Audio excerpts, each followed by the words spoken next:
6. During the time that followed the death of Brahma, there came upon the celestial city a period of turmoil. Several among the gods were even exiled from heaven. It was a time when just about everyone feared being considered an accelerationist, and, as fate would have it, at some point or other during this period, just about everyone was considered an accelerationist. Though the great-souled Sam was dead, his spirit was said to live on, mocking. Then, in the days of disaffection and intrigue that led up to the great battle, it was rumored that more than his spirit might have lived on. When the sun of suffering has set, there comes this peace, Lord of the quiet stars, this peace of creation, this place the mandala spins grey. The fool stays in his mind, that his thoughts are only thoughts. Saraha, 98-99. It was early morning, near the pool of the purple lotus, in the garden of joys, at the foot of the statue of the blue goddess was the Veena. Brahma was located. The girl who found him first thought him to be resting, for his eyes were still open. After a moment, though, she realized that he was not breathing, and his face, so contorted, underwent no changes of expression. She trembled as she awaited the ending of the universe. God being dead, she understood that this normally followed. But after a time, she decided that the internal cohesiveness of things might serve to hold the universe together for another hour or so. And such being the case, she thought it advisable to bring the matter of the imminent yuga to the attention of someone better suited to cope with it. She told Brahma's first concubine, who went to see for herself, agreed that her lord was indeed dead, addressed the statue of the blue goddess, who immediately began playing upon the Veena, and then sent messages to Vishnu and Shiva to come at once to the pavilion. They did, bringing Lord Ganesha with them. They viewed the remains, agreed as to their condition, and confined both women to their quarters against execution. Then they conferred. "We need another creator in a hurry," said Vishnu. "The floor is open to nominations." "I nominate Ganesha," said Shiva. "I decline," said Ganesha. "Why?" "I do not like being on the scene. I would much rather remain off somewhere behind it." "Then let us consider some alternative choices. Quickly!" "Might it not be wise," asked Vishnu, "to ascertain the cause of this occurrence before proceeding?" "No," said Ganesha. "The first order of business must be the selection of his successor. Even the post-mortem must wait on that. Heaven must never be without a Brahma." "What say you to one of the Lokopalas?" "Perhaps." "Yama?" "No, he's too serious, too conscientious. A technician, not an administrator. Also, I think he's emotionally unstable." "Kubera?" "Too smart. I'm afraid of Kubera." "Indra?" "Too headstrong." "Agni, then?" "Maybe. Maybe not." "Perhaps Krishna?" "Too frivolous. Never sober." "Who would you suggest?" "What is our greatest problem at the present time?" "I do not feel that we have any great problems at the present time," said Vishnu. "Then it might be wise to have one, just about now," said Ganesha. "I feel that our greatest problem is accelerationism. Sam came back, stirring, making clear waters muddy." "Yes," said Shiva. "Accelerationism? Why kick a dead dog?" "Ah, but it is not dead. Not down among men. And it will also serve to direct attention away from the succession with Intramurti, and regain at least surface solidarity here in the city. Unless, of course, you'd rather undertake a campaign against Nariti and his zombies." "No, thanks." "Not now." Yes. Then accelerationism is our greatest problem in the present time. All right. Accelerationism is our greatest problem. Who hates it more than anyone else? Yourself? Nonsense. Accept me. Tell us, Ganesha. Kali. I doubt this. I do not. The twin beast, Buddhism and accelerationism, draw a single chariot. The Buddha scorned her. She is a woman. She will carry on the campaign. It will mean renouncing her womanhood. Speak to me not of trifles. All right. Kali. What of Yama? What of him? Leave Yama to me. I'd rather. I also. Very well. Go you then forth across the world, within the thunder chariot, and upon the back of the great bird Garuda. Find Yama and Kali. Return them to heaven. I will wait upon your return, and consider the matter of Brahma's passing. So be it. Agreed. Good morning.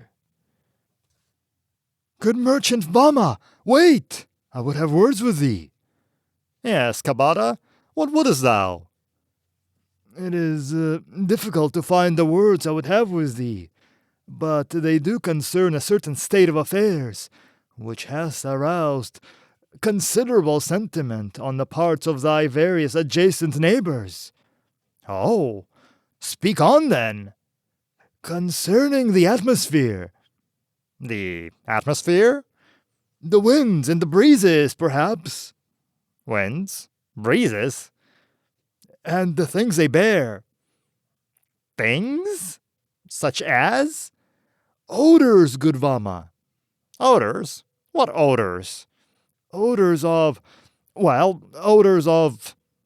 fecal matter. Of... Oh! Yes, true. True enough. There may be a few such. I had forgotten, having grown used to them. Might I inquire as to their cause?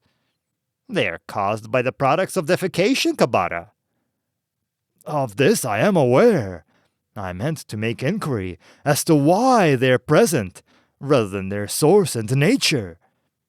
They are present because of the buckets in my back room, which are filled with such items. Oh, yes.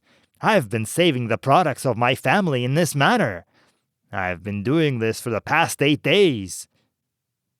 Against what use, worthy Vama? Hast thou not heard of a thing, a wondrous thing, a thing into which such items are discharged, into water, and then a lever is pulled, and then, with a mighty rushing of sound, these things are borne away, far beneath the ground. I have heard such talk. Oh, 'tis true, 'tis true. There is such a thing.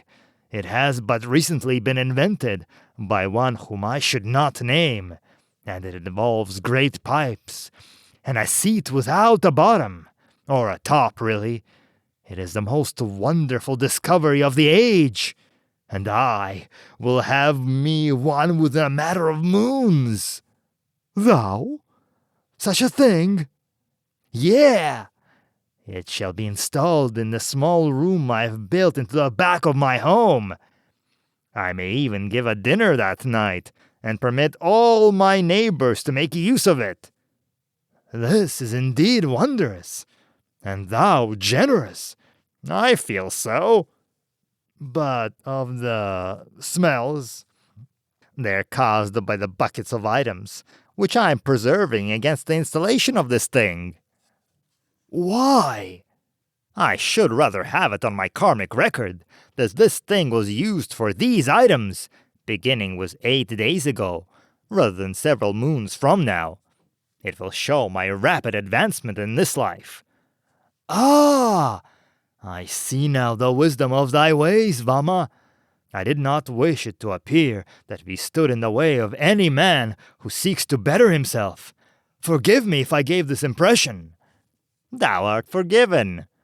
Thy neighbors do love thee, smells and all. When thou art advanced to a higher state, please remember this. Of course. Such progress must be expensive. Quite. Worthy Vama, we shall take delight in the atmosphere with all its pungent portents. This is only my second lifetime, worthy Kabada, but already I feel that destiny touches upon me. And I also. The winds of time do shift, and they bear to mankind many wondrous things. The gods keep thee. Thou also. But forget not the blessings of the Enlightened One, whom my second cousin, Vasu, sheltered in his purple grove. How could I? Mahasamatman was a god also. Some say Vishnu. They lie. He was the Buddha. Add then his blessings. Very good. Good day, Kabada. Good day, worthy one. Yama and Kali entered into heaven. They descended upon the celestial city on the back of the bird called Garuda. In the company of Vishnu, they entered into the city. They did not pause for any purpose, but went directly to the pavilion of Brahma. In the garden of joys, they met with Shiva and with Ganesha. Hear me, death and destruction, said Ganesha. Brahma is dead, and only we 5 know of it. How did this thing come to pass? Asked Yama. It appears that he was poisoned. Has there been an autopsy? No. Then I shall perform one. Good. But now there is another matter of even greater consideration. Name it. His successor. Yes, heaven cannot be without a Brahma. Exactly. Kali, tell me, would you consider being Brahma of the golden saddle and silver spurs? I don't know. Then begin thinking about it, and quickly. You're considered the best choice. What of Lord Agni? Not so high on the list. It does not appear he is so anti-accelerationist as Madame Kali. I see. And I. Therefore, he is a good god, but not a great one. Yes, who might have killed Brahma? I have no idea. Have you? Not yet. But you will find him, Lord Yama. Aye, who's my aspect upon me? You two may wish to confer. We do. Then will we leave you now? An hour hence we shall dine together in the pavilion. Yes. Yes. Till then. Till then. Till then. Lady. Yes. With a changing of bodies, one is automatically divorced, unless a continuation contract be signed. Yes. Brahma must needs be a man. Yes. Refuse it. My lord. You hesitate. It is all so sudden, Yama. You pause even to consider it? I must. Kali, you distress me. Such was not my intention. And I bid you refuse the offer. I am a goddess in my own right, as well as your wife, Lord Yama. What does that mean? I make my own decisions. If you accept, Kali, then all things are come to an end between us. That is apparent. What, in the name of all the rishis, is accelerationism but a storm over an anthill? Why are they suddenly so against it? It must be that they feel a need to be against something. Why choose you to head it? I do not know. Unless there is some special reason for you to be anti-accelerationist, my dear. I do not know. I am but young, as gods go, But I've heard it said that in the early days of the world, the hero with whom you rode, Kalkin, was the same as the one called Sam.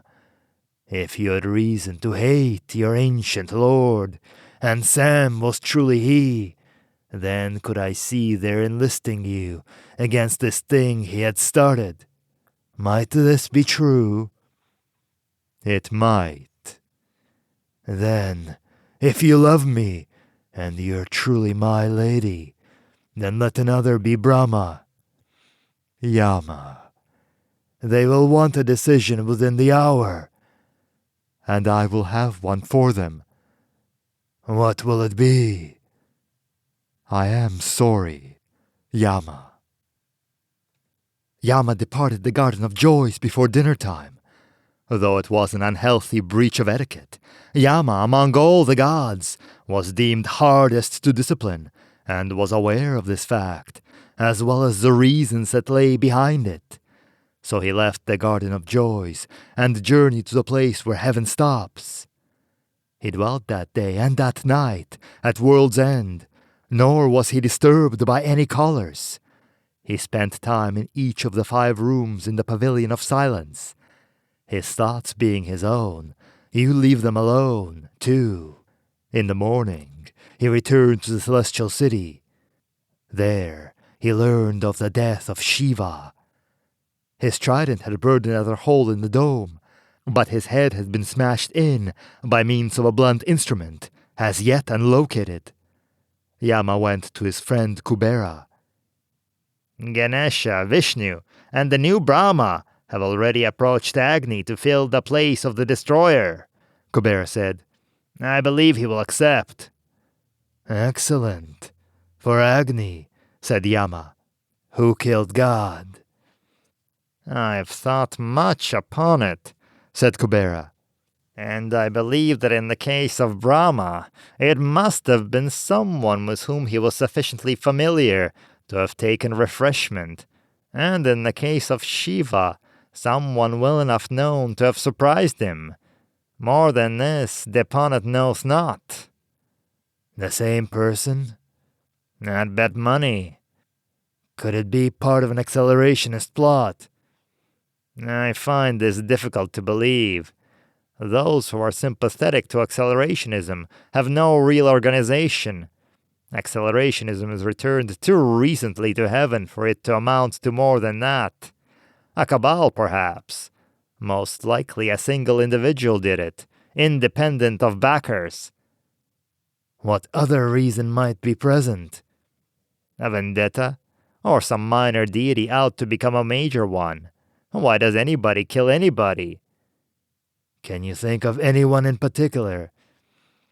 The biggest problem, Yama, will be eliminating suspects, not finding them. Has the investigation been given into your hands? I am no longer certain. I think so. But I will find who did it, whatever his station, and kill him. Why? I have need of something to do. Someone to... Kill? Yes. I am sorry, my friend. I also. It is my privilege, and my intention, however. I wish you had not spoken with me at all concerning this matter. It is obviously quite confidential. I won't tell anyone if you won't. I assure you I shan't. And you know I'll take care of the karmic tracking against the psych probe. That is why I mentioned it, and spoke of Shiva also. Let it be so. Good day, my friend. Good day, Yama. Yama departed the pavilion of the local palace. After a time, the goddess Ratri entered there. Hail, Kubera. Hail, Ratri. Why sit you there alone? Because I've none to make me unalone. Why come you here, alone? Because I'd none to talk with, till now. Seek you counsel or conversation? Both. Sit down. Thank you. I'm afraid. Are you hungry too? No. Have a piece of fruit and a cup of soma. All right. What is it that you fear, and how may I help you? I saw Lord Yama leaving here. Yes. I realized when I looked upon his face that there is a god of death, and that there is a power which even gods might fear. Yama is strong, and he is my friend. Death is mighty, and is no one's friend. The two exist together, though, and it is strange. Agni is strong also, and is fire. He is my friend. Krishna could be strong if he wished, but he never wishes so. He wears out bodies at a fantastic rate. He drinks soma and makes music and women. He hates the past and the future. He is my friend. I am least among the Lokapalas, and I am not strong. Whatever body I wear goes quickly to fat. I am more father than brother to my 3 friends. Of them, I can appreciate the drunkenness and the music and the loving and the fire, for these are things of life. And so I love my friends as men or as gods. But the other Yama makes me to be afraid also, Ratri. For when he takes upon him his aspect, he is a vacuum, which sets this poor fat a tremble. Then he is no one's friend. So do not feel awkward if you fear my friend.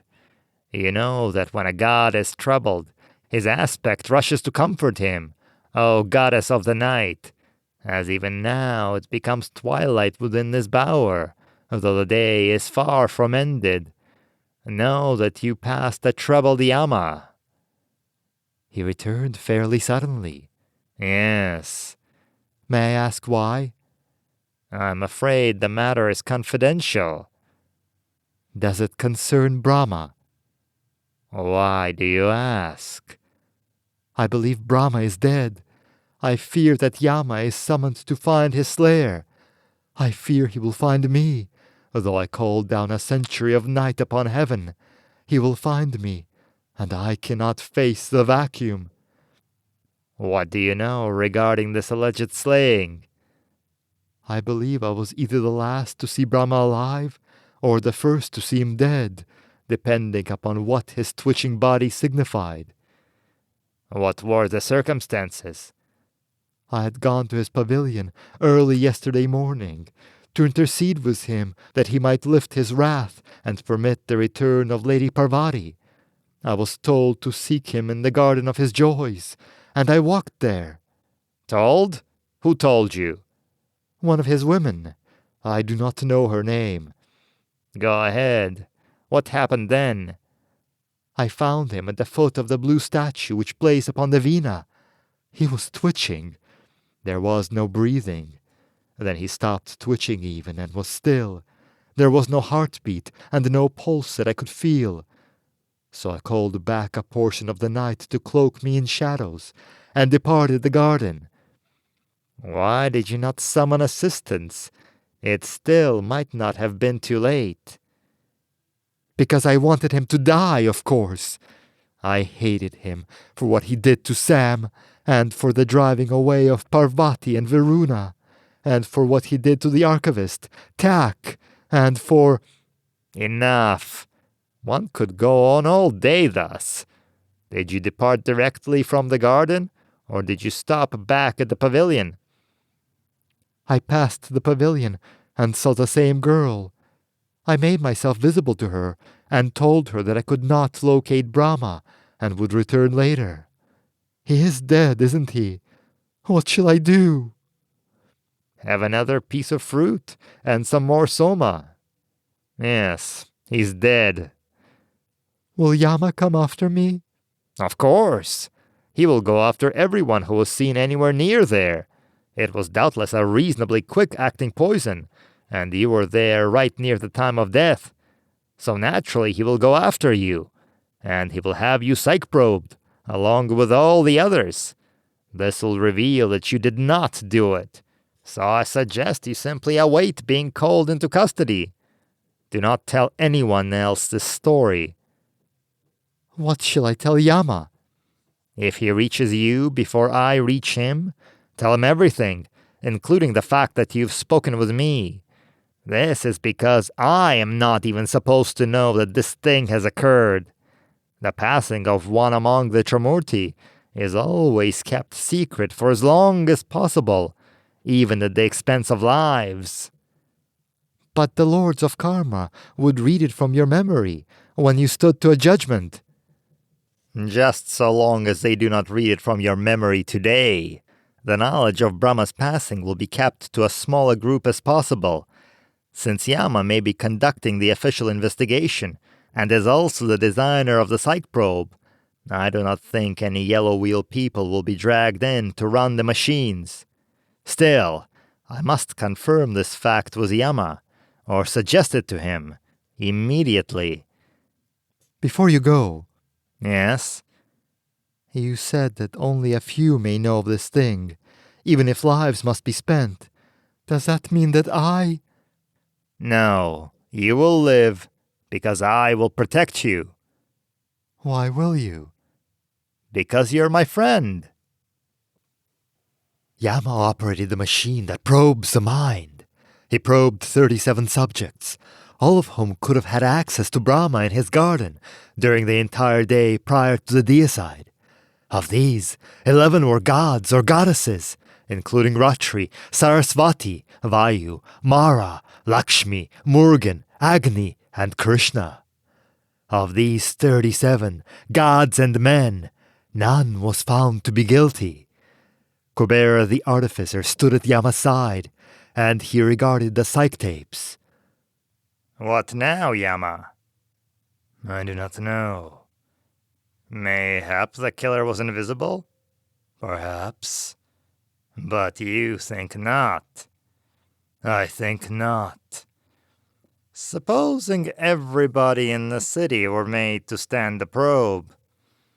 There are many arrivals and departures every day, via many entrances and exits. Have you given thought to the possibility of its having been one of the Rakasha? They are again abroad in the world, as well you know, and they hate us. The Rakasha do not poison their victims.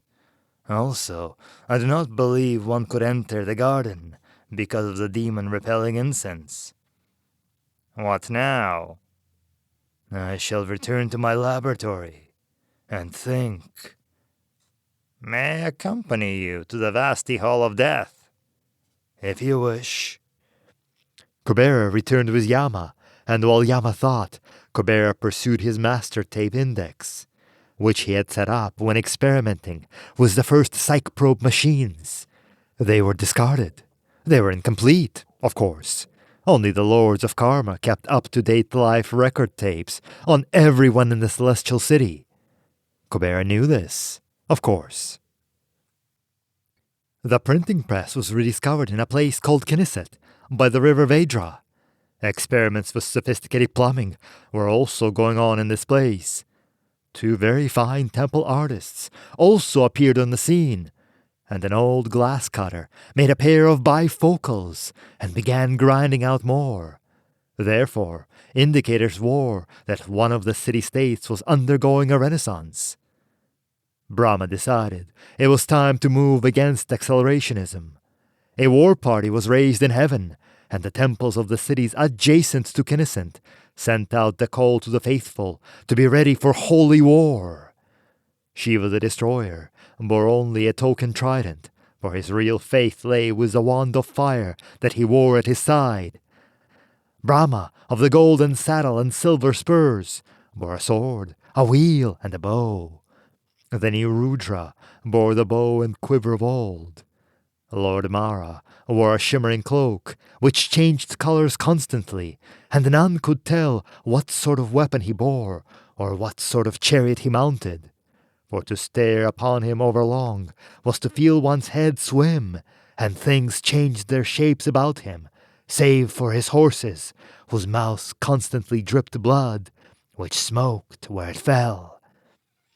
Then, from among the demigods were 50 chosen, still struggling to discipline erratic attributes, eager to strengthen aspect and gain merit through battle. Krishna declined battle and went off to play his pipes in Kanibura. He found him lying upon a grassy hillside beyond the city, staring up into the star-filled sky. "Good evening." He turned his head and nodded. How goes it with you, good Kubera? "Well enough, Lord Kalkin. And yourself?" Quite well. Have you a cigarette upon your most impressive person? "I am never far from them." Thank you. "Light? Yes. Was that a jackbird that circled the Buddha before Madame Kali tore his guts out?" Let us speak of pleasanter matters. "You killed a weak Brahma, and a mighty one has replaced him." Oh? "You killed a strong Shiva, but an equal strength replaces his." Life is full of changes. "What did you hope to gain? Revenge?" Revenge is part of the illusion of the self. How can a man kill that which neither lives nor dies truly, but which exists only as a reflection of the Absolute? "You did a pretty good job of it, though, even if, as you say, it was only a rearrangement." Thank you. "But why did you do it? And I'd prefer an answer to attract." I intended to wipe out the entire hierarchy of heaven. It would seem, though, now, that this must go the way of all good intentions. "Tell me why you did it." If you'll tell me how you found me out. "Fair enough. Tell me why." I decided that mankind could live better without gods. If I disposed of them all, people could start having can openers and cans to open again, and things like that, without fearing the wrath of heaven. We've stepped on these poor fools enough. I wanted to give them a chance to be free, to build what they wanted. "But they live, and they live, and they live." Sometimes, and sometimes not. So do the gods. "You were about the last accelerationist left in the world, Sam. No one would have thought you were also the deadliest." How did you find me out? "It occurred to me that Sam would be the number one suspect, except for the fact that he was dead." I had assumed that to be sufficient defense against detection. So I asked myself if there was any means by which Sam could have escaped death. I could think of none, other than a change of bodies.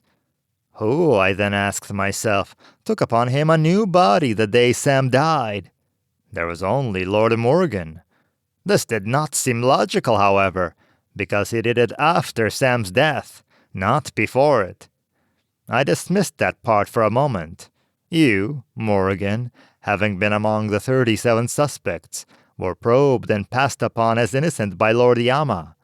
It seemed I'd surely taken to a false trail then, until I thought of a very simple way to test the notion. Yama can beat the psych probe himself, so why could not someone else be able to do it? I recalled at this point that Kalkin's attribute had involved the control of lightnings and electromagnetic phenomena. He could have sabotaged the machine with his mind, so that it saw there no evil. The way of testing it, therefore, was not to consider what the machine had read, but rather how it had read it. Like the prints of the palms and the fingers of the hands, no two minds register the same patterns. But from body to body, one does retain a similar mind matrix, despite the fact that a different brain's involved. Regardless of the thoughts passing through the mind, the thought patterns record themselves unique to the person. I compared yours with the record of Morgan's which I found in Yama's laboratory. They were not the same. I do not know how you accomplished the body change, but I knew you for what you wore. Very clever, Kubera. Who else is familiar with this strange reasoning? No one yet. Yama soon enough, I fear. He always solves problems. Why do you place your life in jeopardy by seeking me thus? One does not generally achieve your age, my age, without being somewhat reasonable. I knew you would at least listen to me before striking. I know, too, that since what I have to say is good, no harm will come to me. What do you propose? I am sufficiently sympathetic with what you have done to assist you in escaping from heaven. Thank you, no. You would like to win this contest, would you not? Yes, and I'll do it my own way. How? I will return to the celestial city now, and destroy as many of them as I can before they stop me. If enough of the great ones fall, the others will not be able to hold this place together. And if you fail, what then of the world, and of the cause you've championed? Will you be able to rise again to defend it? I do not know. How did you manage the comeback? One time, I was possessed of a demon. He rather took a liking to me, and he told me at a time when we were both in peril that he had strengthened my flames so that I could exist independent of my body. I had forgotten this until I saw my mangled corpse lying beneath me upon the streets of heaven. I knew of only one place where I might get me another body, that being the pavilion of the gods of karma. Morgan was there, demanding service. As you say, my power is electrodirection. I learned there that it works without a brain to back it, as the circuits were momentarily interrupted. And I went into Morgan's new body, and Morgan went to hell. The fact that you tell me all of this seems to indicate that you intend to send me after him. I am sorry, good Kubera, for I like you. If you will give me your word that you will forget what you learned, and that you will wait for some other to discover it, then I will permit you to live and depart. Risky. I know that you have never given your word and broken it, though you are as old as the hills of heaven. Who is the first god you would slay? Lord Yama, of course, for he must be closest upon my heels. Then must you kill me, Sam, for he is a brother Lokapala, and my friend. I'm sure we will both regret it if I have to kill you. Then has your acquaintanceship with Rakasha perhaps given you some of their taste for a wager? Of what sort? You win, and you have my word not to speak of this. I win, and you flee with me upon the back of the Garuda. And of the contest? Irish stand down. Was you, fat Kubera, and me, in my magnificent new body? Yes. Then you may strike first. On a dark hill on the far side of heaven, Sam and Kubera stood facing one another. Kubera drew back his right hand and sent it forward towards Sam's jaw. Sam fell, lay still for a moment, rose slowly to his feet. Rubbing his jaw, he returned to the spot where he had stood. You're stronger than you seem, Kubera, he said, and struck forward. Kubera lay upon the ground, sucking in air.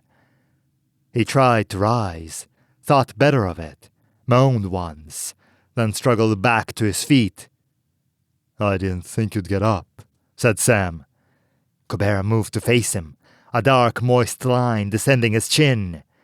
As he took his ground, Sam flinched. Kubera waited, still breathing deeply. Run down the great night wall. Flee beneath a rock. Hide. The fury turns thy bowels to water. The friction of this crossing grates upon thy spine. Strike, said Sam, and Kubera smiled and hit him. He lay there quivering, and the voices of the night, compounded of insect sounds in the wind and the sighing of the grasses, came to him. Tremble like the last loosening leaf of the year, There's a lump of ice in thy chest. There are no words within thy brain. Only the colors of panic move there. Sam shook his head, rose to his knees. Fall again. Curl thyself into a ball and weep. For this is how man began, and this is how he ends. The universe is a black ball, rolling. It crusheth what it toucheth. It rolls to thee. Flee. You might a moment gain, an hour perhaps, before it comes upon thee. He raised his hands to his face, lowered them, glared at Kubera, stood. You built the room called Fear, he said, at the Pavilion of Silence. I remember now your power, old god. It is not sufficient. An invisible horse races through the pastures of thy mind. Thou knowest him by his hoof marks, each of which is a wound. Sam took his position, clenched his fist. The sky creaks above thee, the ground may open beneath thy feet. And what is that tall shadow-like thing that comes to stand at thy back? Sam's fist shook, and he dove it forward. Kubera rocked back upon his heels, and his head snapped to the side, but he did not lose his footing. Sam stood there trembling, as Kubera drew back his right arm for the final blow. Old god, you cheat, he said. Kubera smiled through his blood, and his fist came forward like a black bowl. Yama was talking to Ratri when the cry of awakened Garuda broke the night. "This thing has never happened before," he said. Slowly, the heavens began to open. Perhaps Lord Vishnu goes forth. He has never done so tonight, and when I spoke with him a short time ago, he said nothing of this. Then some other god would dare his mount. "No! To the pens, lady! Quickly! I may have need of thy powers!" He dragged her forward with him toward the steel eyrie of the bird. Garuda was awake and untethered, but the hood was still upon him. Kubera, who had carried Sam to the pans, strapped him into the saddle seat, still unconscious. He climbed down to the floor and activated a final control. The top of the cage rolled away. Then he took up the long metal pinion hook and moved back to the rope ladder. The bird's smell was overpowering. Garuda shifted restlessly and ruffled feathers twice the size of a man. Slowly he climbed. As he was strapping himself into place, Yama and Ratri approached the cage. "Kubera, what madness is this?" cried Yama. "You've never been fond of heights." "Urgent business, Yama," he replied, "and it would take a day to finish servicing the Thunder Chariot." "What business, Kubera? And why not take a gondola?" "Garuda's faster. I'll tell you about it on my return." "Perhaps I can be of help." "No, thank you." "But Lord Murugan can." "In this case, yes." "You two were never on the best of terms." "Nor are we now. But I have need of his services." "Hail, Murugan! Why does he not reply?" "He sleeps, Yama." "There is blood upon your face, brother." "I had a small accident earlier." "And Murugan appears somewhat mishandled also." "It was the same accident." "Something is amiss here, Kubera. Wait, I'm coming into the cage." "Stay out, Yama." "The Lokapalas do not order one another about. We're equals." "Stay out, Yama. I'm raising Garuda's hood." "Don't do it." Yama's eyes suddenly flashed, and he stood taller within his red. Kubera leaned forward with the hook and raised the hood from the bird's high head. Garuda threw his head back and cried once more. "Ratri," said Yama, Lay shadows upon Garuda's eyes, that he may not see. Yama moved toward the entrance of the cage. Darkness, like a thundercloud, hid the head of the bird. Ratri, said Kubera, lift this darkness and lay it upon Yama, or all is lost. Ratri hesitated only a moment, and then this was done. Come to me quickly, he cried. Come mount Garuda and ride with us. We need you badly. She entered the cage and was lost to sight. As the darkness kept spreading and spreading, like a pool of ink, Yama groping his way through it. The ladder jerked and swayed, and Ratri mounted Garuda. Garuda screamed then, and leapt into the air, for Yama had moved forward, blade in hand, and had caught at the first thing he had felt. The night rushed about them, and heaven lay far below. When they reached a mighty height, the dome began to close. Garuda sped toward the gate, screaming again. They were through it before it closed, and Kubera prodded the bird. "Where are we going?" asked Ratri. To Knesset, by the river Vedra, he answered. And this is Sam. He's still alive. "What has happened?" He's the one Yama seeks.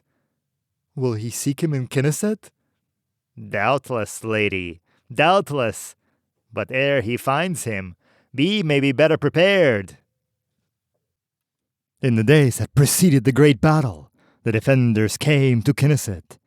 Kubera and Sam and Ratri brought the warning. Knesset was already aware of the rising of its neighbors, but not of the heavenly avengers who were to come.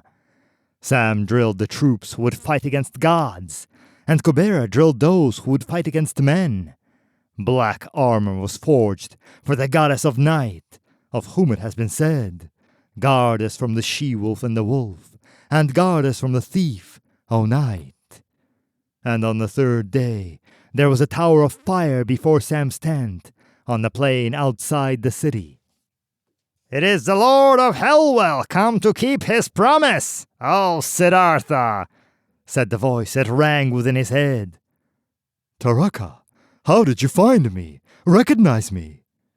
I look upon the flames, which are your true being, not the flesh which masks them. You know that. "I thought you did." I nearly was. Those two do drink life with their eyes, even the life of one such as I. "I told you that. Do you bring your legions with you?" Yes, I bring my legions. "It is good. The gods will move against this place soon." I know. Many times have I visited heaven atop its mountain of ice, and my spies remain there yet, so I know that they make ready to come to this place. They also invite humans to share in the battle, though they do not feel they need the assistance of men. They think it good that they join in the destruction of the city Knesset. "Yes, that is understandable," said Sam, studying the great vortex of yellow flame. "What other news have you?" The one in red comes. "I expected him." To his death! I must defeat him. "He will have demon repellent upon him." Then I will find a way to remove it, or kill him from a distance. He will be here by nightfall. "How does he come?" In a flying machine, not so large as the chariot of thunder we tried to steal, but very fast. I could not attack it in flight." "Comes he alone?" Yes, save for machines. "Machines?" Many machines. His flying machine is filled with strange equipment. "This may bode ill." The tower spun orange. But others come also. "You just said he comes alone." This is true. "Then riddle me your true meaning." The others do not come from heaven. "Where then?" I've traveled much since your departure for heaven, going up and down in the world, and seeking allies among those who also hate the gods of the city. By the way, in your last incarnation, I did try to save you from the cats out of Kanibura. I know. The gods are strong, stronger than they've ever been before. But tell me, who is coming to aid us? Lord Neridi the Black, who hates all things, hates the gods of the city most of all. So he's sending 1,000 unliving ones to fight on the plain beside the Vedra. He said that, after the battle, we of the Rakasha may take our choice from the bodies which yet remain among the mindless ones he has grown. I do not relish aid from the Black One, but I am in no position to discriminate. How soon will these arrive? Tonight. But Delissa will be here sooner. Even now, I feel her approaching. Delissa? Who? The last of the mothers of the terrible glow. She alone escaped into the depths when Durga and Lord Kalkin rode to the dome by the sea. All her eggs were smashed, and she can lay no more, but she bears within her body the burning power of the sea glow. And you think she would aid me? She would aid no other. She is the last of her kind. She will only assist a peer. Then know that the one who was known as Durga now wears the body of Brahma, chief among her enemies. Yes, which makes both of you men. She might have taken the other side, had Kali remained a woman. But she has committed herself now. You were her choice. That helps to even things a bit. The Rakasha herd elephants and slithers and great cats at this time to drive against their enemies. Good. And they summon fire elementals. Very good. Delissa is near here now. She will wait at the bottom of the river to rise up when she's needed. Say hello to her for me, said Sam, turning to re-enter his tent. I will. He dropped the flap behind him. When the god of death came down out of the sky onto the plains beside the Vedra, Taraka of the Rakasha set upon him in the form of a great cat out of Kanibura. But immediately he fell back. The demon repellent lay upon Yama, and Taraka could not close with him because of it. The Rakasha swirled away, dropping the cat form he had assumed, to become a whirlwind of silver motes. "Death God!" The word exploded in Yama's head. "Remember Hellwell!" Immediately, rocks and stones and sandy soil were sucked up into the vortex and hurled across the air toward Yama, who swirled his cloak and muffled his eyes with its hem, but did not otherwise stir. After a time, the fury died. Yama had not moved. The ground about him was strewn with debris, but none lay near him. Yama lowered his cloak and glared into the whirlwind. "What sorcery is this?" came the words. "How is it that you managed to stand?" Yama continued to stare at Taraka. "How is it that you managed to swirl?" he asked. "I am greatest among the Rakasha. I bore your death gaze before." "And I am greatest among the gods. I stood against your entire legion in Hellwell." "You're a lackey to Trimurti." "You're wrong. I've come here to fight against heaven, in this place, in the name of accelerationism. Great is my hatred, and I've brought weapons to be used against the Trimurti." "Then I suppose I must forgo the pleasure of continuing our combat at this time." "I should deem it advisable." "And you doubtless wish to be taken to our leader." "I can find my own way." "Then, until we meet again, Lord Yama." "Goodbye, Rakasha." Taraka shot like a burning arrow into the heavens, and was gone from sight. Some say that Yama had solved his case as he stood there in the great birdcage, amidst darkness and the droppings. Others say that he duplicated Kuber's reasoning a short while later, using the tapes in the vasty hole of death. Whichever it was, when he entered the tent on the plains by the Vedra, he greeted the man inside with the name Sam. This man laid his hand upon his blade and faced him. "Death, you precede the battle," he said. "There has been a change," Yama replied. "What sort of change?" "Position. I've come here to oppose the will of heaven." "In what way?" "Steel, fire, blood." "Why this change?" "Divorces are made in heaven, and betrayals, and shamings. The lady has gone too far, and I know now the reason, Lord Kalkin. I neither embrace your accelerationism, nor do I reject it. Its only mattering to me is that it represents the one force in the world to oppose heaven. I will join you with this understanding, if you will accept my blade." "I accept your blade, Lord Yama." "And I will rise it against any of the heavenly horde, saving only Brahma himself, whom I will not face." "Agreed." "Then permit me to serve as your charioteer." "I would, only I have no chariot of battle." "I brought one, a very special one. For a long time have I labored upon it, and it is not yet complete, but it will suffice. I must assemble it this night, however, for the battle will commence tomorrow at dawn." "I have felt that it might. The Rakasha have warned me as to the movement of troops near here." "Yes, I saw them as I passed overhead. The main attack should come from the northeast, across the plains.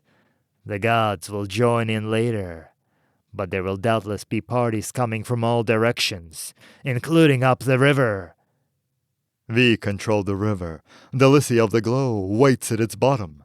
When the time comes, she can rise up mighty waves, make it to boil, and overflow its banks." "I'd thought the glow extinguished."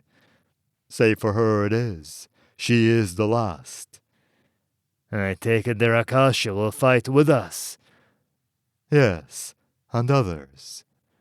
"What others?" "I have accepted assistance. Bodies without minds. A war party of such, from Lord Nariti." Yama's eyes narrowed, and his nostrils flared. "This is not good, Siddhartha. Sooner or later he will have to be destroyed, and it is not good to be in the debt of one such as he." "I know that, Yama, but I am desperate. They arrive tonight."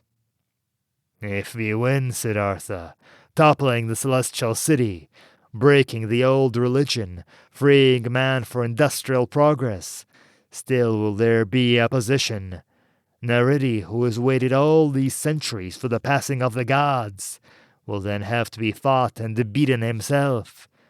It will either be this, or the same thing all over again, and at least the gods of the city have some measure of grace in their unfair doings." "I think he would have come to our assistance, whether invited or not." "Yes, but by inviting him, or accepting his offer, you owe him this thing." "Then I will have to deal with that situation when it arises." "That's politics, I guess, but I like it not." Sam poured them of the sweet wine of Knesset. "I think Kuber would like to see you later," he said, offering a goblet. "What is he doing?" asked Yama, accepting it and draining it off in a single swallow. "Drilling troops and giving classes on the internal combustion engine to all the local savants," said Sam. "Even if we lose, some may survive and go elsewhere." If it is to be put to any use, they will need to know more than engine design. He's been talking himself hoarse for days, and the scribes are taking it all down. Geology, mining, meteorology, petroleum chemistry. Had me more time, I would give my assistance. As it is, if 10% is retained, it may be sufficient. Not tomorrow, or even the next day, but... Sam finished his wine, refilled the goblets. To the morrow, charioteer. To the blood, binder, to the blood and the killing. Some of the blood may be our own, death god, but so long as we take sufficient of the enemy with us. I cannot die, Siddhartha, save by my own choosing. How can that be, Lord Yama? Let death keep his own secrets, binder, for I may choose not to exercise my option in this battle. As you would, Lord. To your health and long life.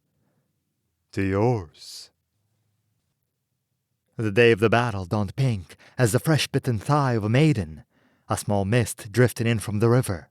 The bridge of the gods glistened, all of gold in the east, reaching back, darkening into the retreating night, dividing the heavens like a burning equator.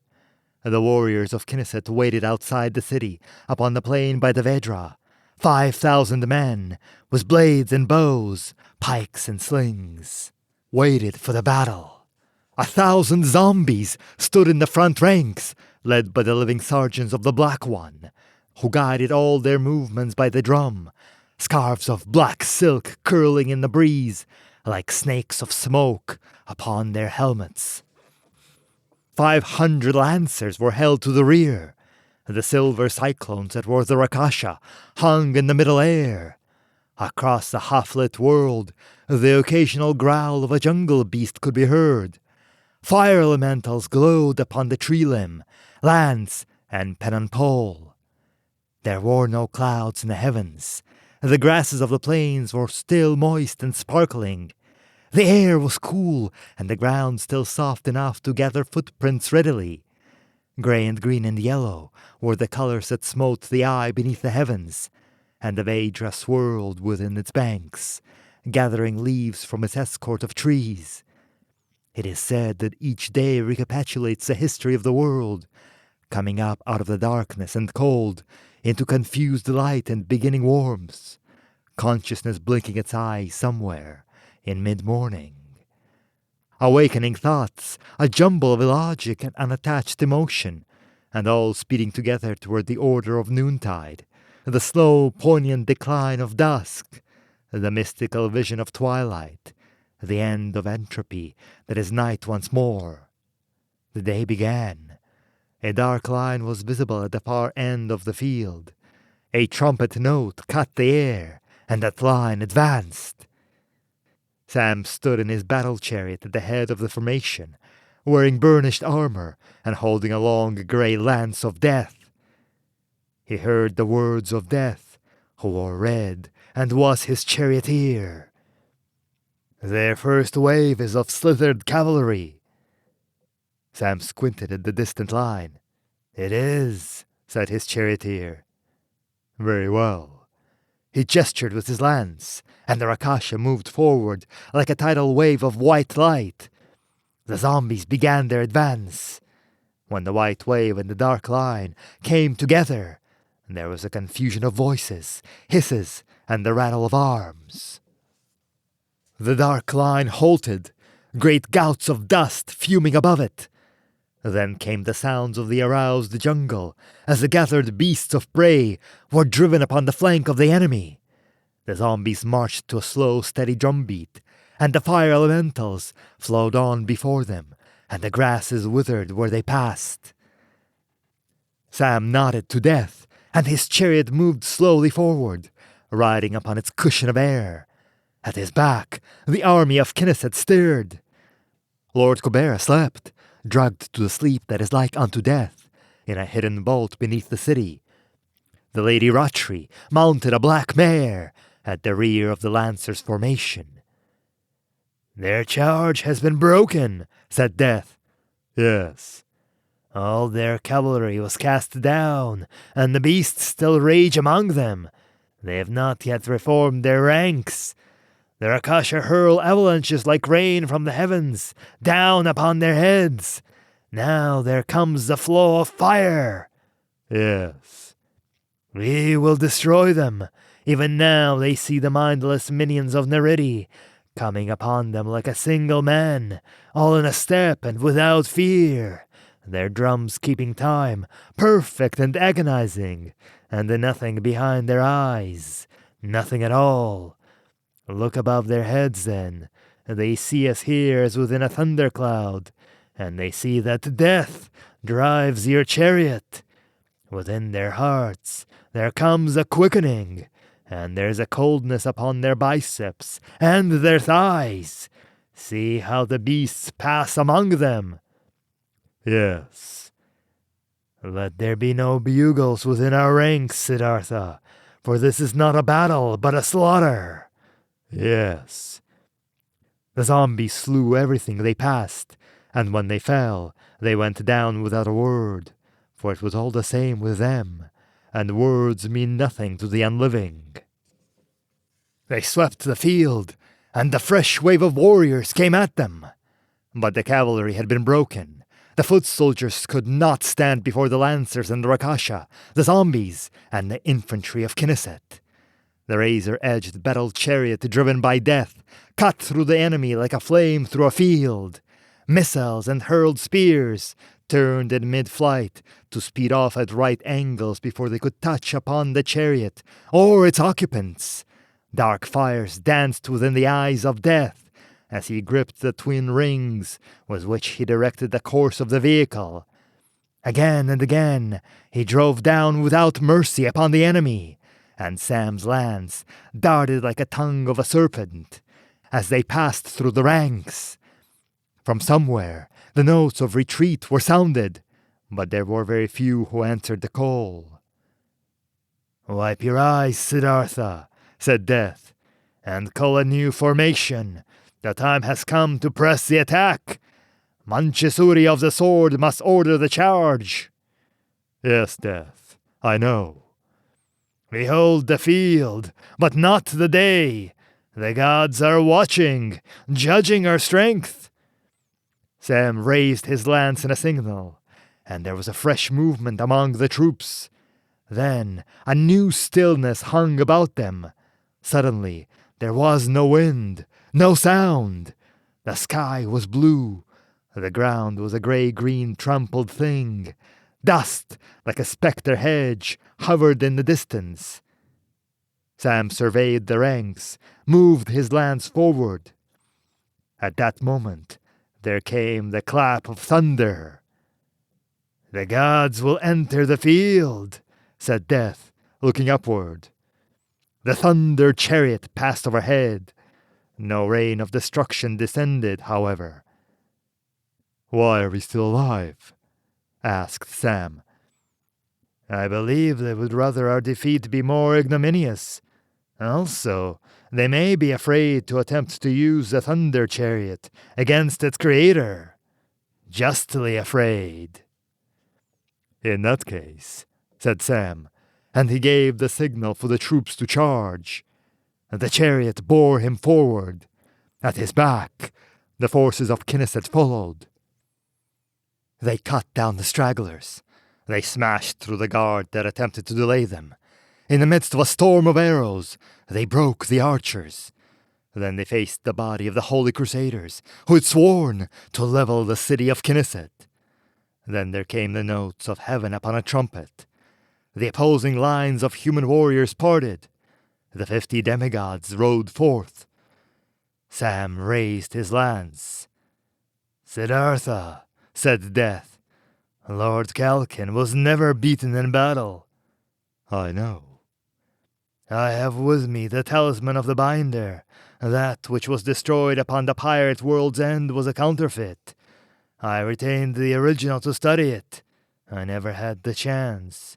Hold but a moment, and I will brace it about you." Sam raised his arms, and Death clasped the belt of shells around his waist. He gave sign then to the forces of Kynaseth to halt. Death rode him forward, alone, to face the half-gods. About the heads of some there played the nimbus of early aspect. Others bore strange weapons to focus their strange attributes. Fires came down and licked about the chariot. Wind slashed at it. Great smashing noises fell upon it. Sam gestured with his lance, and the first 3 of his opponents reeled and fell from the backs of their slithards. Then Death drove his chariot among them.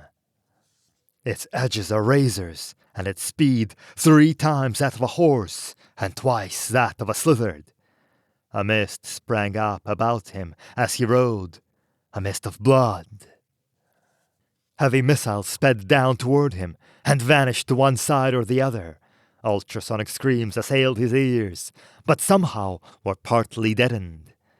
His face expressionless, Sam raised his lance high above his head. A look of sudden fury crossed over his face, and the lightnings leapt from its tip. Slizards and riders baked and crisped, and the smell of charred flesh came to his nostrils. He laughed, and Death wheeled the chariot for another pass. "Are you watching me?" Sam screamed at the heavens. "Watch on, then, and watch out! You just made a mistake." "Don't," said Death. "It is too soon. Never mock a god until he is past." And the chariot swept through the ranks of the demigods once again, and none could touch upon it. Trumpet notes filled the air, and the holy army rushed to succor its champions. The warriors of Kynaseth moved forward to engage them. Sam stood in the chariot, and the missiles fell heavy about it, always missing. Death drove him through the ranks of the enemy, now like a wedge, now like a spear. He sang as he moved, and his lance was the tongue of a serpent, sometimes crackling as it fell with bright flashes. The talisman glowed with a pale fire about his waist. "We'll take them," he said. "They're only demigods and men upon the field," said Death. "They're still testing our strength. There are very few who remember the full power of Kalkin." "The full power of Kalkin?" asked Sam. "That has never been released, O Death, not in all the ages of the world. Let them come against me now, and the heavens will weep with their bodies, and the Vedra run the color of blood. Do you hear me? Do you hear me, gods? Come against me! I challenge you, here upon this field! Meet me with your strength in this place!" "No," said Death. "Not yet." Overhead, the thunder chariot passed once again. Sam raised his lance, and pyrotechnic hell broke loose about the passing vessel. "You should not have let them know you could do that. Not yet."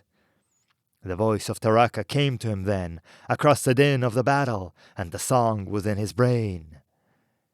"They come up the river now, O Binder, and another party assails the gates of the city." Call then upon Dalissa to raise up and make the Vedra to boil with the power of the glow. Take you of the Rakasha to the gates of Kynaseth, and destroy the invader. "I hear, Binder," said Taraka, and was gone. A beam of blinding light fell from the thunder chariot and cut through the ranks of the defenders. "The time has come," said Death, and he waved his cloak in a gesture. In the rearmost rank, the Lady Ratri stood up in the stirrups of her mount, the black mare. She raised the black veil that she wore over her armor. There were screams from both sides, as the sun covered his face, and darkness descended upon the field. The stock of light vanished from beneath the thunder chariot, and the burning ceased. Only a faint phosphorescence, with no apparent source, occurred about them. This happened as the Lord Mara swept onto the field in his cloudy chariot of colors, drawn by the horses who vomited rivers of smoking blood. Sam headed toward him, but a great body of warriors interposed themselves, and before they won through, Mara had driven across the field, slaying everyone in his path. Sam raised his lance and scowled, but his target blurred and shifted, and the lightnings always fell behind or to the side. Then, in the distance, within the river, a soft light began. It pulsed warmly, and something like a tentacle seemed to wave for a moment about the surface of the waters. Sounds of fighting came from the city. The air was full of demons. The ground seemed to move beneath the feet of the armies. Sam raised his lance, and a jagged line of light ran up into the heavens, provoking a dozen more to descend upon the field. More beasts growled, coughed, and wailed, racing through both ranks, killing as they passed those of both sides. The zombies continued to slay, beneath the prodding of the dark sergeants, to the steady beating of the drums, and the fire elementals clung to the breasts of the corpses, as though feeding. "We have broken the demigods," said Sam. "Let us try Lord Mara next." They sought him across the field, amid screams and wails, crossing over those who were soon to become corpses, and those who already were. When they saw the colors of his chariot, they gave chase. He turned and faced them finally, in a corridor of darkness, the sounds of the battle dim and distant. Death drew rein also, and they stared across the night into each other's glowing eyes. "Will you stand to battle, Mara?" cried Sam. "Or must we run you down like a dog?" "Speak not to me of your kin, the hound and the bitch, O Binda," he answered. "It is you, isn't it, Calkin? That's your belt. This is your sword of war. Those were your lightnings, striking friend and foe alike. You did live somehow, eh?" "It is I," said Sam, leveling his lance. "And the carrion god to drive your chariot." Death raised his left hand, palm forward. "I promise you death, Mara," he said. "If not by the hand of Calkin, then by my own. If not today, then another day. But it is between us also now." To the left, the pulsing in the river became more and more frequent. Death leaned forward, and the chariot sped toward Mara. The horses of the dreamer reared and blew fire from their nostrils. They leapt forward. The arrows of Rudra sought them in the dark, but these were also turned aside as they blazed toward Death and his chariot. They exploded upon either side, adding for a moment to the faint illumination. In the distance, elephants slumbered, raced and squealed, pursued by the Rakasha across the plains. There came a mighty roaring sound. Mara grew into a giant, and his chariot was a mountain. His horses spanned eternities as they galloped forward. Lightning leapt from Sam's lance, like a spray from a fountain. A blizzard suddenly swirled about him, and the cold of interstellar space itself entered into his bones. At the last possible instant, Mara swerved his chariot and leapt down from it. They struck it broadside, and there came a grinding sound from beneath them as they settled slowly to the ground. By then, the roaring was deafening, and the pulses of light from the river had grown into a steady glow. A wave of steaming water swept across the field as the Vedra overflowed its banks. There were more screams, and the clash of arms continued. Faintly, the drums of Nariti still beat within the darkness, and there came the sound from overhead as the thunder chariot sped toward the ground. "Where'd he go?" cried Sam. "To hide," said Death. "But he cannot hide forever." "Damn it! Are we winning or losing?" "That's a good question. I don't know the answer, though. The waters foamed about the grounded chariot. "Can you get us moving again?" "Not in this darkness. Was the water all around us?" "Then what do we do now?" "Cultivate patience and smoke cigarettes." He leaned back and struck a light. After a time, one of the Rakasha came and hovered in the air above them. "Binder!" reported the demon. "The new attackers of the city wear upon them that which repels." Sam raised his lance, and a line of lightning fled from its point. For one photo flash of an instant, the field was illuminated. The dead lay everywhere, small groups of men huddled together.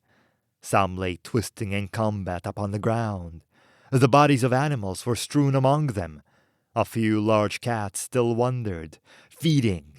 The fire elementals had fled from the water, which had coated the fallen with mud and soaked those who could still stand. Broken chariots and dead lizards and horses made mounds upon the field. Across the scene, empty-eyed and continuing to follow orders, the zombies wandered, slaying anything living that moved before them. In the distance, one drum still beat, with an occasional falter. From the city there came the sound of continued battle. "Find the lady in black," said Sam to the Rakasha, "and tell her to break the darkness." "Yes," said the demon, and fled back toward the city. The sun rose again, and Sam shielded his eyes against it. The carnage was even worse under the blue sky and the golden bridge. Across the field, the thunder chariot rested upon the high ground. The zombies slew the last of the man in sight. Then, as they turned to seek more life, the drumming ceased, and they fell to the ground themselves. Sam stood with death within the chariot. They looked about them for signs of life. "Nothing moves," said Sam. "Where are the gods?" "Perhaps in the thunder chariot." The Rakasha came to them once more. "The defenders cannot hold the city," he reported. "Have the gods joined in the assault?" "Rudra is there, and his arrows work much havoc. The Lord Mara, Brahma too, I think, but there are many others. There is much confusion. I hurried." "Where is the Lady Ratri?" "She entered into Knesset and abides there in her temple." "Where are the rest of the gods?" "I do not know." "I will go to the city," said Sam, "and aid in its defense." "And I to the thunder chariot," said Death, "to take it and use it against the enemy, if it can still be used. If not, there is still Garuda." "Yes," said Sam, and levitated. Death sprang down from the chariot. "Fare thee well." "Thou also." They crossed the place of carnage, each in his own fashion. He climbed a small rise, his red leather boots soundless on the turf. He swept his scarlet cloak back over his shoulder and surveyed the thunder chariot. "It was damaged by the lightnings." "Yes," he agreed. He looked back toward the trail assembly and the one who had spoken. His armor shone like bronze, but it was not bronze. It was worked about with the forms of many serpents. He wore the horns of a bull upon his burnished helm, and in his left hand he held the gleaming trident. "Brother Agni, you've come up in the world." "I am no longer Agni, but Shiva, Lord of Destruction." "You wear his armor upon a new body, and you carry his trident, but none could master the trident of Shiva so quickly. This is why you wear the white gauntlet on your right hand, and the goggles upon your brow." Shiva reached up and lowered the goggles over his eyes. "It is true, I know. Throw away your trident, Agni. Give me your glove and your wand, your belt and your goggles." He shook his head. "I respect your power, Death God, your speed and your strength, your skill, but you stand too far away for any of these to aid you now. You cannot come at me, but I will burn you before you reach me here. Death, you shall die." He reached for the wand at his belt. "You seek to turn the gift of death against its giver?" The blood-red scimitar came into his hand as he spoke. "Goodbye, Dharma. Your days are come to an end." He drew the wand. "In the name of friendship which once existed," said the one in red, "I will give you your life if you surrender to me." The wand wavered. "You killed Rudra to defend the name of my wife." "It was to preserve the honor of the local palace that I did it. Now I am god of destruction, and one was a Trimurti." He pointed the fire wand, and Death swirled his scarlet cloak before him. There came a flash of light, so blinding that 2 miles away, upon the walls of Knesset, the defenders saw it and wondered. The invaders had entered Knesset. There were fires now, screams, and the blows of metal upon wood, metal upon metal. The Rakasha pushed down buildings upon the invaders, with whom they could not close. The invaders, as well as the defenders, were few in number. The main bodies of both forces had perished upon the plains. Sam stood atop the highest tower of the temple and stared down into the falling city. "I could not save you, Knesset," he stated. "I tried, but was not sufficient." Far below, in the streets, Rudra strung his bow. Seeing him, Sam raised his lance. The lightnings fell upon Rudra, and the arrow exploded in their midst. When the air cleared, where Rudra had been standing, there was now a small crater in the center of a space of charred ground. Lord Vayu appeared upon a distant rooftop and called forth the winds to fan the flames. Sam raised his lance once more, but then a dozen Vayus stood upon a dozen rooftops. "Mara!" said Sam. "Show yourself, dreamer, if you dare!" There was laughter all around him. "When I'm ready, Kalkin," came the voice out of the smoky air, "I will dare. The choice, though, is mine to make. Are you not dizzy? What would happen if you were to cast yourself down toward the ground? Would the Rakasha come to bear you up? Would your demons save you?" Lightnings fell upon all the buildings near the temple then, but above the noise there came the laughter of Mara. It faded away into the distance as fresh fires crackled. Sam seated himself and watched the city burn. The sounds of fighting died down and ceased. There was only flame. A sharp pain came and went in his head. Then it came again and would not go. Then it racked his entire body, and he cried out.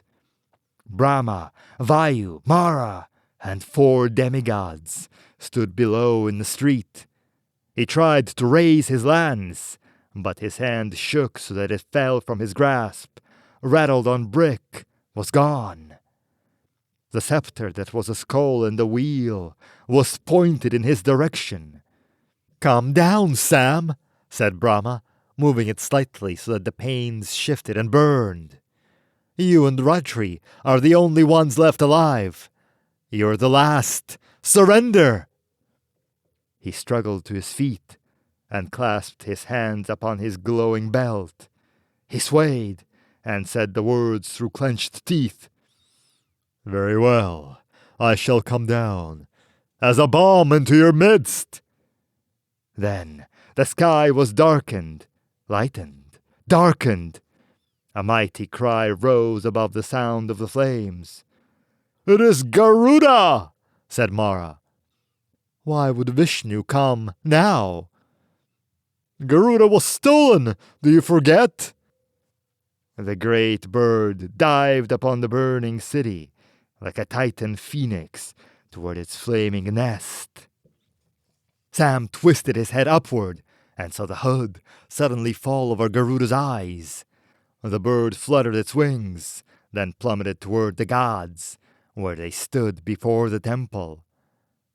Red! Cried Mara. The rider! He wears red! Brahma spun and turned the screaming scepter, holding it with both hands toward the head of the diving bird. Mara gestured, and Garuda's wings seemed to take fire. Vayu raised both arms, and a wind like a hurricane hammered the mount of Vishnu, whose beak smashes chariots. He cried once more, opening his wings, slowing his descent. The Rakasha then rushed about his head, urging him downward with buffets and stings. He slowed, but could not stop. The gods scattered. Garuda struck the ground, and the ground shuddered. From among the feathers of his back, Yama came forth, blade in hand, took 3 steps, and fell to the ground. Mara emerged from a ruin and struck him across the back of his neck, twice, with the edge of his hand. Sam sprang before the second blow descended, but he did not reach the ground in time. The scepter screamed once more, and everything spun about him. He fought to break his fall. He slowed. The ground was 40 feet below him, 30, 20. The ground was clouded by a blood-dimmed haze, then black. Lord Kalkin has finally been beaten in battle, someone said softly. Brahma, Mara, and 2 demigods named Bora and Tikkun were the only ones who remained to bear Sam and Yama from the dying city of Knesset by the river Vedra.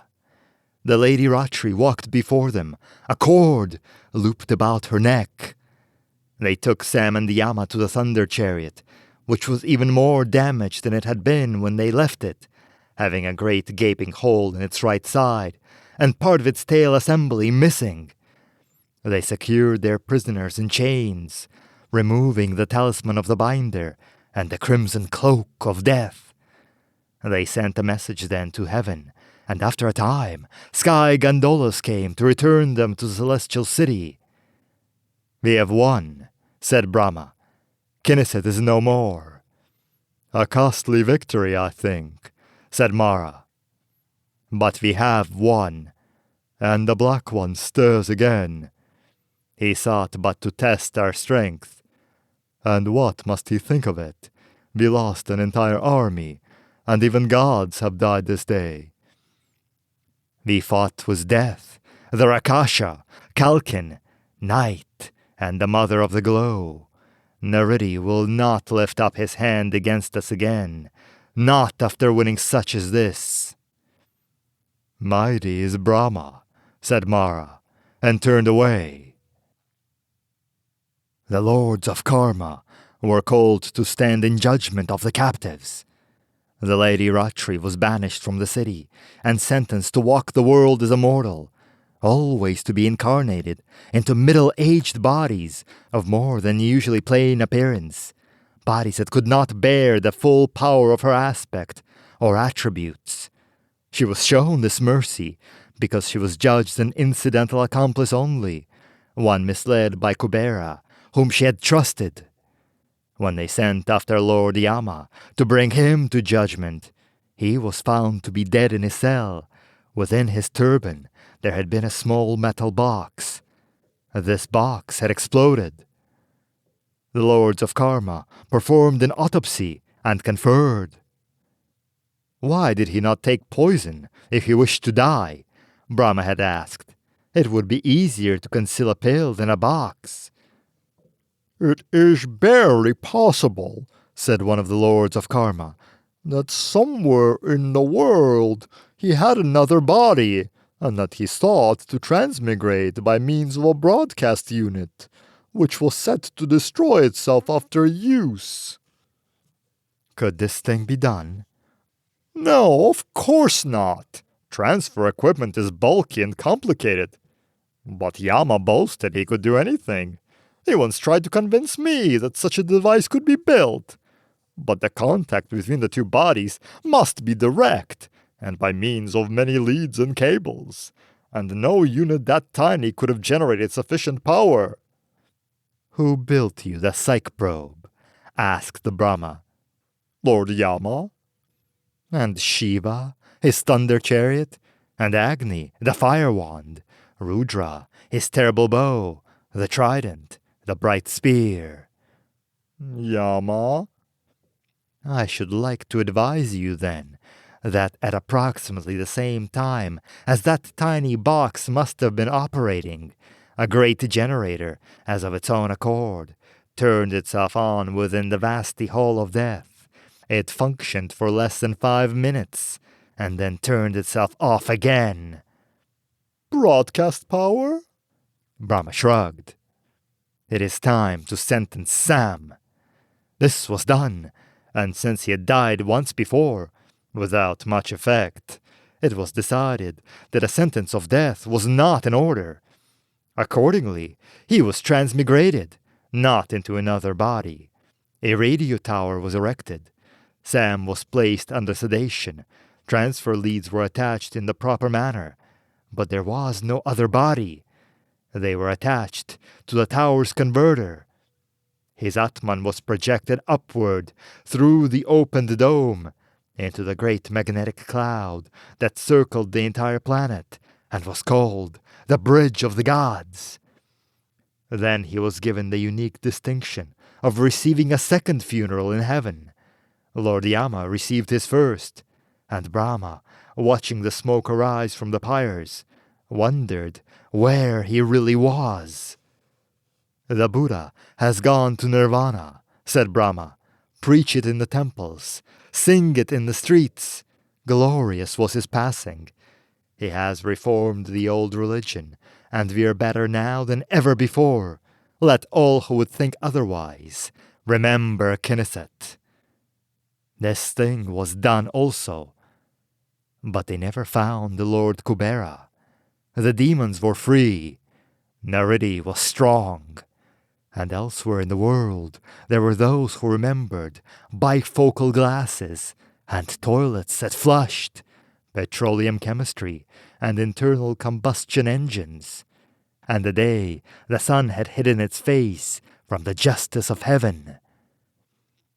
Vishnu was said to say that the wilderness had come into the city at last.